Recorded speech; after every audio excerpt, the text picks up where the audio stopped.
오늘 본문 말씀인 요한복음 15장 5절에서 예수님께서는 말씀하십니다. 나는 포도나무요. 이렇게 말씀하십니다. 예수님께서는 종종 주변 자연 환경에서 쉽게 찾아볼 수 있는 것을 비유로 삼아 말씀하시기를 즐겨 하셨습니다. 그리고 이 포도나무라는 것이 무화과 나무나 올리브 나무와 함께 이 이스라엘 팔레스타인 땅에서 쉽게 찾아볼 수 있는 대표적인 과실나무였음을 고려하면 놀랍지 않은 말씀입니다. 그런데 예수님의 말씀은 거기서 끝나지 않습니다. 말씀은 자신 곁에 모여있는 제자들을 넘어 자신을 마주한 모든 사람들을 향하고 있습니다. 예수님이 이렇게 말씀하십니다. 너희는 가지라. 나는 포도나무요, 너희는 가지다. 이렇게 말씀하십니다. 예수님께서는요, 그냥 나이기를 원하지 않으십니다. 그저 나이기를 원하지 않으십니다. 너희와의 관계, 너와의 관계 속에 있는 나이기를 원하십니다. 마찬가지로 예수께서는 그분의 제자, 우리 개개인이 그냥 낯선 너, 단독자로 있는 너로 머물러 있도록 두지 않으십니다. 나라고 말씀하시는, 내가 누구인지를 말씀하시는 그 예수님과의 관계 속에 있는 너희가 되도록 우리를 부르고 계십니다. 여러분, 이 포도나무와 가지의 관계는요, 이 예수님과 우리의 관계를 생생하게 보여주기 위한 하나의 비유입니다. 여러분, 나무 어디 부분에 열매가 맺힙니까? 나무 어디 부분을 보면 열매를 볼 수 있습니까? 바로 가지입니다. 나무가 자라면 여러 가지로, 여러 갈래로 가지가 뻗고 그 가지에 열매가 맺혀서 사람이 그 가지로부터 열매를 땁니다. 그러나 열매가 가지에 맺혀 있다고 해서, 가지에 달려 있다고 해서 결코 가지가 스스로 열매를 맺은 것은 아닙니다. 우리 눈에 보이진 않지만 땅속 밑에 퍼진 나무 뿌리가 땅속 온 사방으로부터 힘껏 양분을 빨아들이고 그 양분이 나무 몸통줄기를 솟구쳐 올라 가지마다 전달되는 그런 생명의 순환이 활발하게 지속적으로 일어나기 때문에, 그러한 과정이 있기 때문에 마침내 가지에 열매가 맺히게 되는 것이죠. 분명 나무는 가지를 뻗어서 그 가지에 열매를 맺습니다. 그러나 반대로 가지가 나무 줄기, 나무 몸통으로부터 떨어져 나가는 순간, 몸통과 연결이 끊기는 순간 가지는 곧장 생명력을 잃습니다. 재빠르게 말라가기 시작합니다. 나무에 붙어 있었을 때 가지는 열매를 맺을 수 있는 무한한 가능성이 있었지만, 나무와 떨어져 버린 메마른 가지는 오늘 본문 말씀 6절에도 나오지만 그저 사람이 불을 피울 때 땔감으로나 쓸 수 있을 뿐입니다. 포도나무와 가지의 관계는요, 그냥 이론적인 관계, 그냥 형식적인 관계, 그냥 계약서상으로 존재하는 법적인 관계도 아닙니다.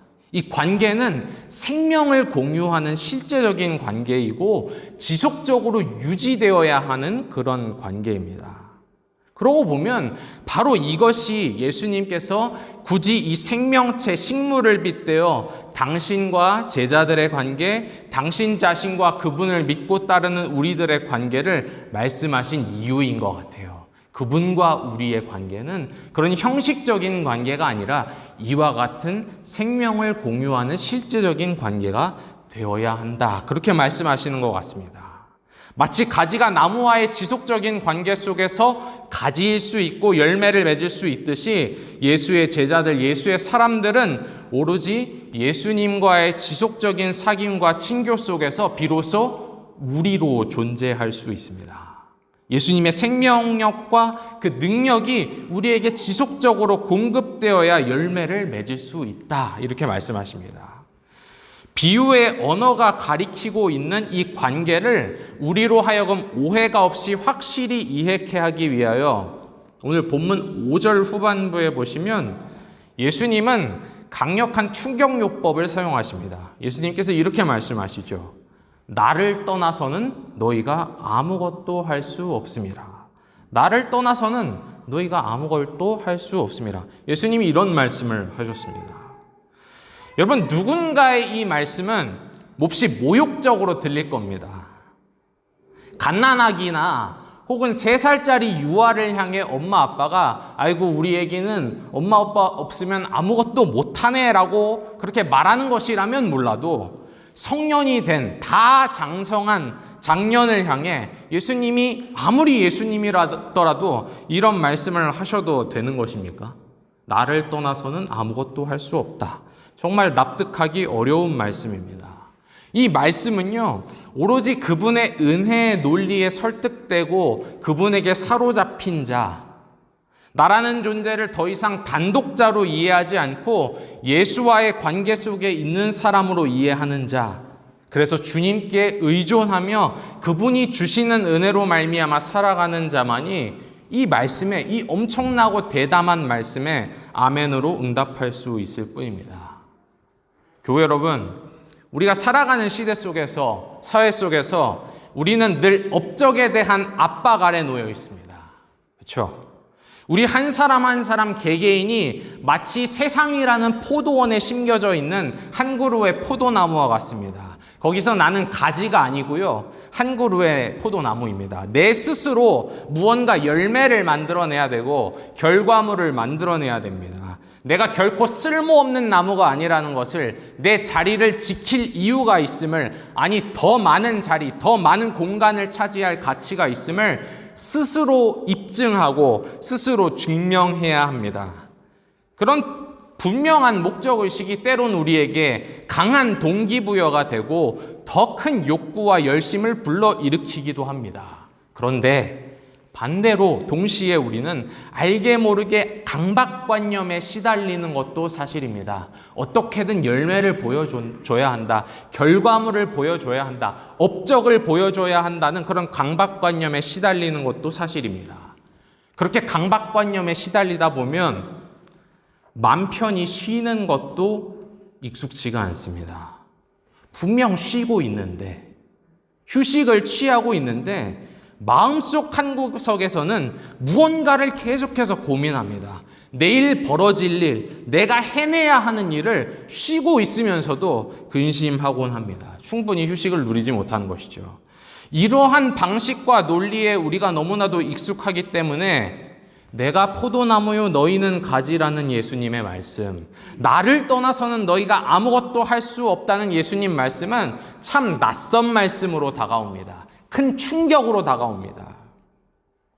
여러분, 어떻게든 내 힘과 내 노력과 내 의지와 인내로 뭔가를 만들어내고 입증해야 된다는 그런 우리에게 너무나도 익숙한 논리가 그저 단지 세상에서 혹은 일터에서만 적용되는 논리라고 말할 수 있을까요? 어쩌면 우리의 신앙생활, 교회 생활, 영적 세계 안에도 작용하고 있는 것은 아닐까요? 차라리 예수님이 우리한테 세상에서 보스들이 그러듯이 너희 한 사람 한 사람이 남으니까 알아서 어떻게든 열매를 가져와라, 열매를 만들어서 입증해봐라, 그렇게 말씀하셨다면 우리 편에서 훨씬 이해하기 쉽고 익숙한 것이 아닙니까? 그리고 실제로 그와 같은 논리를 가지고 방식을 가지고 신앙생활하고 또 교회를 운영하는 일이 적지 않은 것도 사실이 아닙니까? 마치 보험회사를 운영하듯 그런 방식으로 개개인의 업적과 성과를 비교하면서 경쟁을 붙이면서 그렇게 교회를 키워나가고 교회를 성장시키는 것 말입니다. 그런데 분명 예수님은 오늘 말씀하십니다. 내가 포도나무요 너희는 가지다. 가지가 포도나무에 붙어있지 않으면 스스로 열매를 맺을 수 없음과 같이 너희도 내 안에 있지 아니하면 그러하리라. 나를 떠나서는 너희가 아무것도 할 수 없다. 이렇게 말씀하세요. 분명히 그렇게 말씀하십니다. 우리의 익숙한 논리와는 다른 말씀이죠. 여러분, 예수님의 말씀을 보면 열매를 맺는 것, 결과물 보여주는 것, 업적으로 증명하는 것, 이거 2차적인 일입니다. 기껏해야 2차적인 일입니다.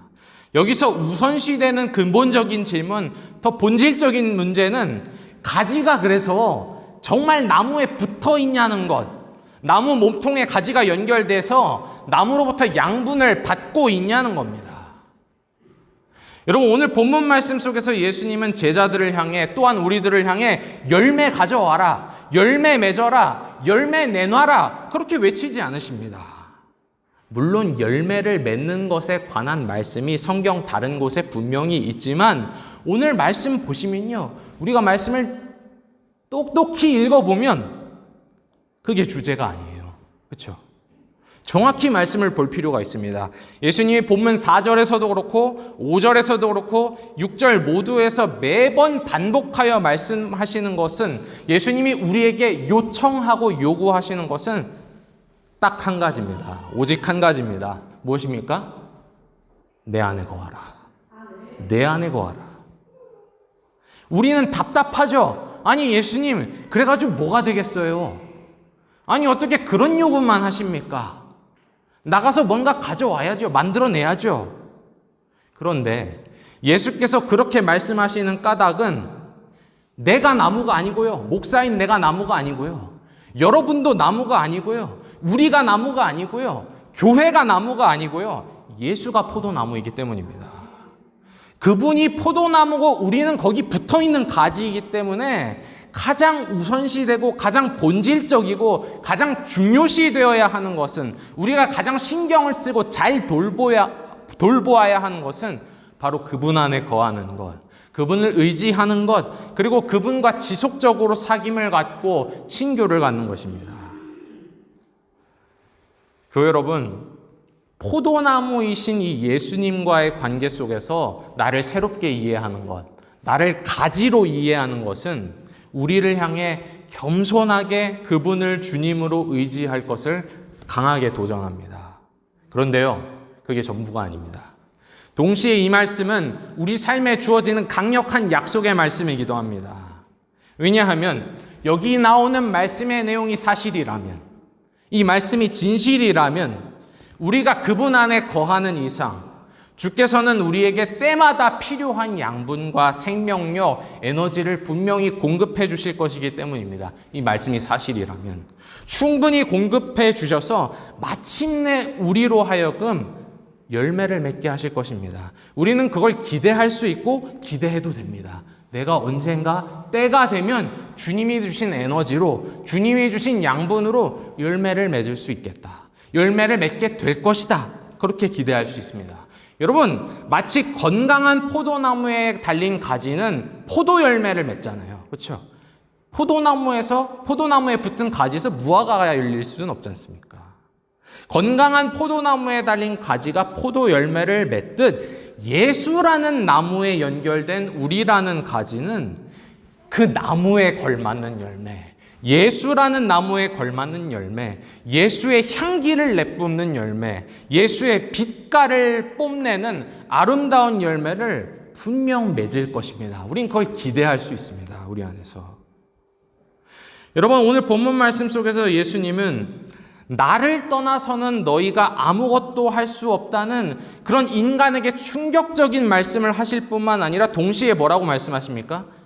너희가 내 안에, 내가 너희 안에 거하면 열매를 많이 맺는다, 열매를 분명 맺는다라고 그렇게 분명히 말씀하십니다.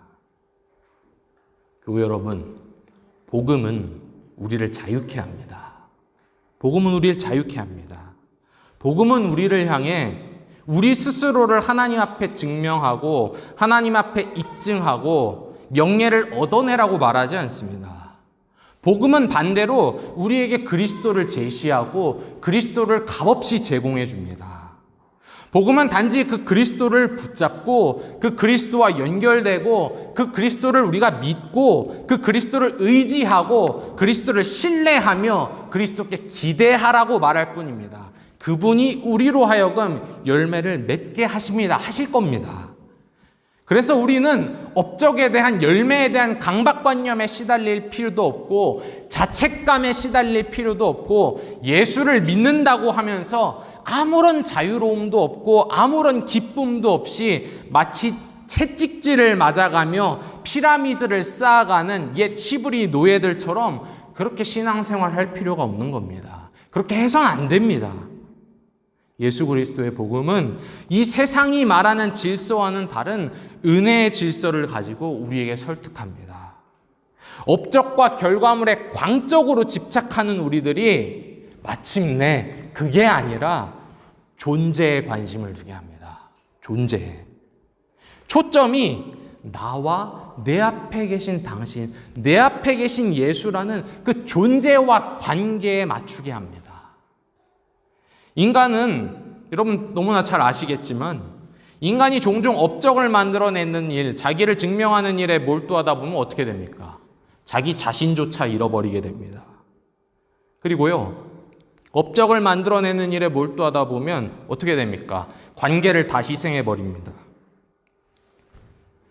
가족도 희생하고, 친구도 희생하고, 연인도 희생하고, 형제 자매도 희생하게 됩니다. 결과물을 얻어내는 일에만 전력을 다하다 보면 존재를 잃어버리기 쉽습니다. 나를 마주보고 있는 그 존재에게도, 내 옆에 있는 존재에게도, 나라는 존재에게도 소홀해지곤 합니다. 그런데 예수 그리스도의 복음은, 이 복음은요, 놀랍게도 내 앞에 계신 그분, 나를 향해 부르시며 나를 향해 너그러이 사랑스럽게 말씀하시는 그분께 집중할 때, 그분을 바라보고 그 관계에 집중할 때 그 관계를 단단히 하고 견고케 할 때 놀랍게도 비로소 거기로부터 많은 풍성한 열매를 맺을 길이 열린다고 선언합니다. 나를 떠나서는 너희가 아무것도 할 수 없느니라는 이 오늘 본문 속 예수님의 말씀은 한번 바꿔보자면, 동시에 바꿔보자면 이와 같은 고백이기도 합니다. 여러분 잘 아시는 구절일 텐데요. 빌립보서 4장 13절. 내게 능력 주시는 자 안에서 내가 모든 것을 할 수 있느니라. 그 여러분 바울 서신서를 여러분이 한번 쭉 읽어보시면, 한번 세보십시오. 기회가 되시면.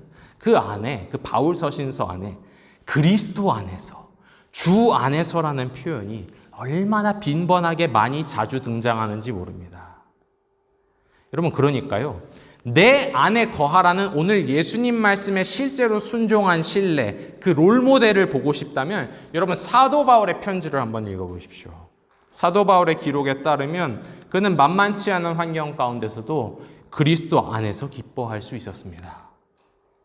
때론 울고 탄식하면서도, 분노에 사로잡히면서도 그리스도 안에서 희망을 잃지 않을 수 있었습니다.